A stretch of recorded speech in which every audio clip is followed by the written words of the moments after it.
If you're trying to get Microsoft Store up and running on your system and it's not really opening, there are a couple of things that can be wrong with the system. The first thing that we're going to do is head over to Windows settings by pressing Windows key plus I. Then we're going to apps. Then we're going to click on installed apps. We're going to wait for this to load and then go all the way down. Have way too many apps. Yeah, we're going to click on system components. And you should see Microsoft Store in here. Follow it all the way to the right, click on the more options button and then click advanced options. Now this will give you a bunch of different options to go for. Just keep scrolling until you see the terminate button. So as soon as you click it, it will close all related processes. So if I just bring up Microsoft Store here, make it a little bit smaller, put it there. If I click the terminate button, Microsoft Store is gone and now it's closed. So now we're going to come down here and then click on repair. This will show you a progress bar. So let's wait for this to finish.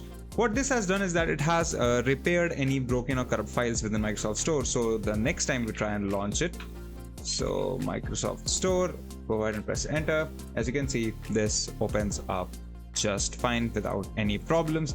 But if repairing did not fix your problem, you can go ahead and reset the Microsoft Store as well.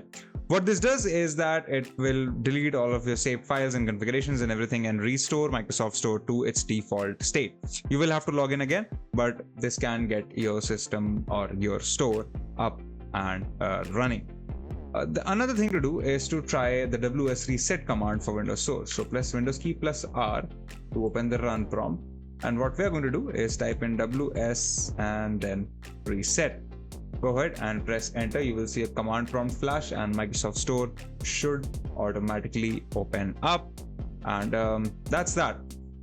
You can try looking for Windows updates as well if both of these solutions did not work out for you. So for example, press Windows key plus I, head over to the Microsoft Windows settings, head over to Windows Update and just check to see if you have any pending updates that you might need to get things up and running. In a lot of times, and especially if you're using an insider build on Windows, updating your system can solve problems that you might face with these first-party core apps. But that's how you can fix Microsoft Store not opening on Windows 11. If you like this video, consider subscribing, give us a thumbs up, press the bell icon and tell us in the comments below what more such videos can we make for you. If you'd like to know more about tech, visit our website Candid.Technology, follow us on social media, follow me on Instagram or Twitter, and we'll see you in the next video.